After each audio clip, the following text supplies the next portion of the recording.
Manusia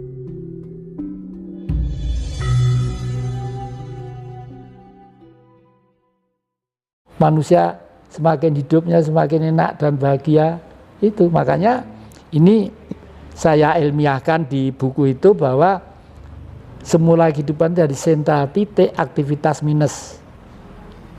Karena hidup itu hukumnya plus dan minus, kalau titik itu kita berbesar menjadi huruf nol. Netral. Nol, zero ya. Karena hidup garis tengah ini plus, bawah minus. Kalau orang Jawa dulu merebut Bopo Angkoso Ibu Bumi. Bumi itu tidak ada tanpa angkasa. Makanya Bopo Angkoso Ibu Bumi gitu. Nah, terus setelah waktu itu karena plus minus gesekan, karena matahari itu tidak satu. Di sana ada matahari, di sana ada matahari. Akhirnya udara itu kan lentur begini, Dek. Bergerak. Udara bergerak karena udara itu isinya tadi itu plus minus tadi itu gesekan plus minus lap keluar. Di kitab suci ditulis tanah dan air berputar-putar di udara dibakar api yang membara. Nah, setelah api terhimpun kembali, retak gitu ya, akhirnya timbullah magma untuk mengikat bumi ini. Begitu. Terus berarti puasanya orang Jawa itu sama puasanya orang Islam itu apa ya, sama ya? Apa enggak sama ya? Ya kalau Ramadan itu puasanya orang Islam. Kalau Jawa itu istilahnya tirakat. Ya, tirakat. Simpel banget. Satu, jangan makan dan minum yang merusak jiwa dan raga. Itu. Yang kedua, ya itu aja hukumnya, jangan makan dan minum yang merusak jiwa dan raga. Kalau kita tarik ke belakang, si Jawa itu kelihatannya pada waktu 500 tahun sebelum Masehi itu masih hidup di lembah gunung Himalaya sana, ya, India sebelah utara, agak ke utara. Di situ ada si Jawa yang orang sana menyebut Siddhartha Gautama, yang selanjutnya disebut Sang Buddha. Maksudnya orang Jawa gimana ya? Jawa itu kan karena di sini itu banyak gunung-gunung berapi, Dek. Akhirnya kan eksodus. Ribuan tahun yang lalu eksodus kemana-mana. Tapi Jawa itu adalah manusia yang pertama kali tercipta atas kehendaknya. Manusia yang tercipta pertama kali atas kehendaknya. Saya pakai sedikit istilah Islam, misalnya Allah. Pada waktu Allah berkehendak atau Allah Bapa berkehendak membuat alam semesta, ya, akhirnya beliau kan berkhayal. Lah alam terus kalau saya membuat ciptaanku hidupnya di mana? Dibuatlah bumi. Pada waktu bumi sudah tercipta oleh beliau berbentuk sinar, ya, lalu jelek ke bumi menjadi sosok manusia. Menjadi sosok manusia. Nah, inilah yang orang Nasrani menyebut Tuhan Yesus. Lalu Ibu Maria itu siapa? Ibu Maria itu wanita suci. Apa itu? Bumi ini loh. Bumi itu wanita suci. Artinya wanita yang masih suci banget, masih tumbuh-tumbuhannya indah, keseimbangannya ini indah, rumput-rumputnya indah, bunga-bunganya indah. Kalau di dalam cerita Jawa kuno atau Hindu kuno disebut Parwati. Sebelum Parwati menjadi cantik disebut Sati. Kalau di pewayangan disebut Betari Durga. Durga itu wanita, bumi itu wanita. Maksudnya disebut bumi. Ibu bumi Bopo Angkoso. Kalau orang Eropa menyebut Motherland. Sama sebenarnya, karena wong Jawa ini nyebar di mana-mana. Eksodus kemana-mana ya. Iya. Dan manusia pertama kali karena sinar dari Sang Maha tadi itu mesti suci toh. Orang suci itu orang beneh. Makanya kalimatnya disebut wong Jawa, wong sing beneh. Tujuannya Taurat, Jabul, Injil sampai Al-Quran tujuannya dadi wong Jawa. Tapi orang Jawa sekarang sudah tidak percaya dengan dirinya. Makanya ono tembang gila-gila wong Jawa garek separo. Cina Londo sak jodoh, wong Jawa garis separo. Cina Londo sak jodoh. Artinya mereka masih berumah tangga kemana-mana. Karena karakternya ada. Cina deh, kalau ke suatu wilayah lain, yang didirikan pertama kali apa? Kelenteng deh. Karena apa? Untuk hormat terhadap leluhur. Ya toh, hormat terhadap leluhur. Itu. Hebat. Beliau-beliau itu hebat. Dan akhir-akhir ini banyak saudara-saudara Cina yang mengetniskan bahwa Cina itu dulu pengaruhnya besar gini nih. Oleh karena itu kalau Cina sekarang juga banyak di Indonesia, memang andilnya Cina terhadap Indonesia itu besar. Saya luruskan Mbak, Saman jangan terlalu ekstrim Cinaisme. Saman belajar sejarah dulu. Maksud Saman bener. Tapi ingat, bagaimanapun sampean itu sekarang bangsa Indonesia. Ya mbok elek mbok apik bangsa Indonesia mbok diangkat sithik lah. Dulu waktu kerajaan Sriwijaya, wilayah bagian utara itu perbatasannya apa? Sungai Huangho. Jadi kalau orang Cina itu banyak yang cinta terhadap negeri kita, ya memang sedarah, Dik. Kalau mengatakan Sriwijaya itu apa? Celepoce. Celepoce itu Sriwijaya. Itu orang Cina. Dan Cina dulu juga dulu Jawa mungkin. Maka dari itu di dalam kitab suci diceritakan, hei manusia, engkau kuciptakan berlainan untuk saling kenal. Oleh karena itu kalau yang jati ini percaya bahwa Adam itu tidak satu, ada 4. Loh, Adam kok 4 di mana saja?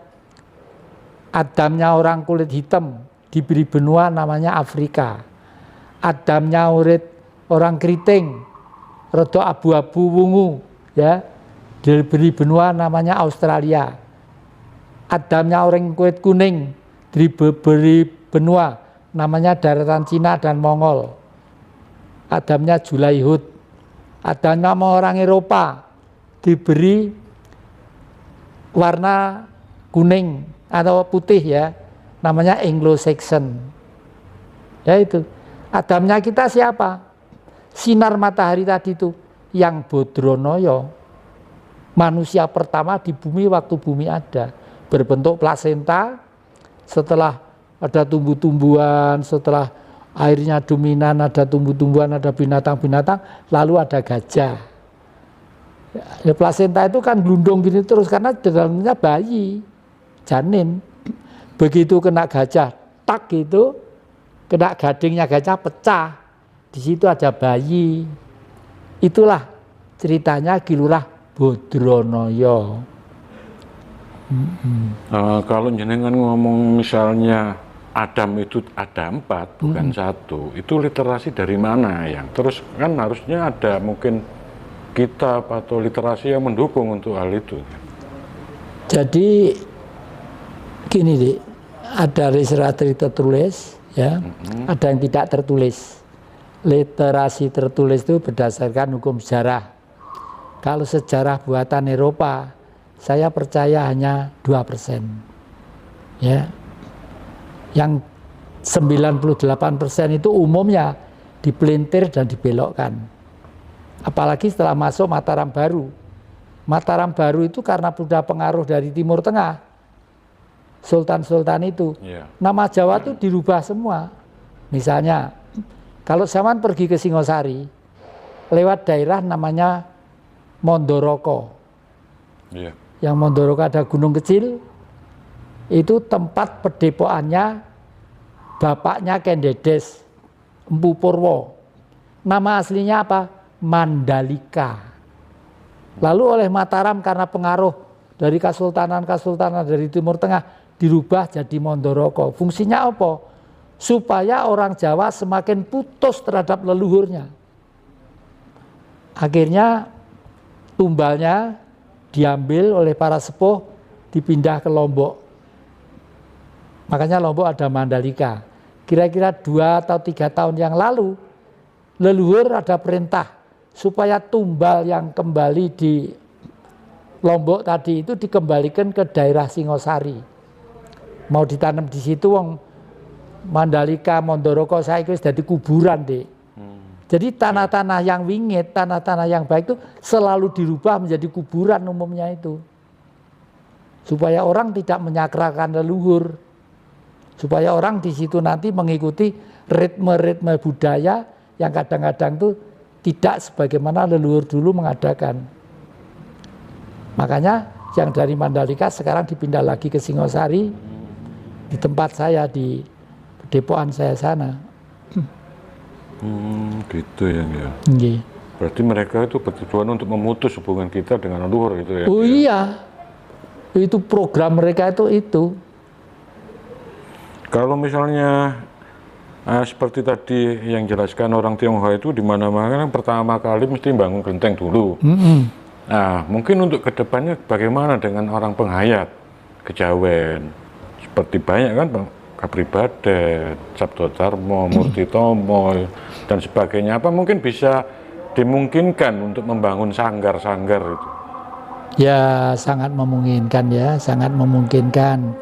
Dikaitkan dengan kondisi politik kita hari ini? Ya memang akhir-akhir ini banyak, jangankan ada gereja didirikan aja udah di demo gini-gini ya.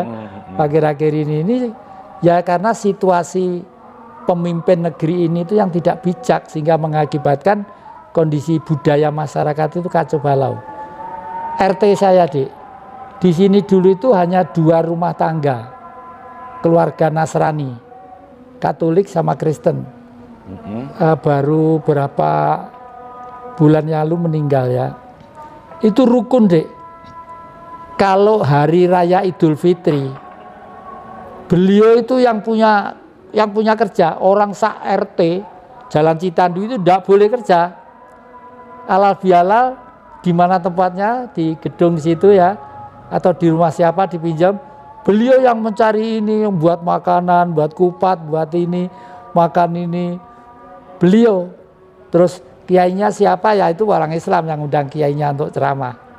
Tapi sebaliknya, Dik, kalau hari Natal kita ini buat krisbum pohon Natal itu gede, lalu dibuatkan roti, dibuatkan ya ada Tuhan Yesusnya ada di situ, ada anunya, beliau dimuliakan lah. Apa ndak indah seperti itu? Dan itu benar. Karena apa?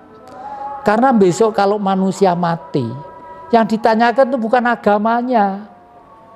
Jati agamamu apa? Islam Gusti, Muhammadiyah po NU, FPT, FPI po HTI. Gak seperti itu. Astrid agamamu apa? Katolik Gusti, Nasrani Gusti, we Katolik apa Protestan apa Batak Muria apa Jawi Wetan. Gak ada itu. GPI ya, KJW. Kalau mati itu yang tanya itu siapa sih? Otak kita itu yang tanya itu. Pada waktu otak kita itu masih sudah berbentuk sukma, waktu itu memikul konsekuensi logis dari kehidupan apa yang diperbuat pada waktu hidup. Ya itu saja. Yang kenapa berani cerita seperti ini? Yang pernah mati 2 kali, 3 hari 3 hari. Di alam kematian tidak seperti yang diceritakan. Nggak ada yang tanya gitu, malaikat datang menghampiri terus tanya gitu. Enggak ada. Nggak ada ya. Jadi waktu kita itu hidup, ya enggak ada manusia yang tidak punya dosa itu ya. Saya itu pernah minta ampun kepada pohon di Blitar.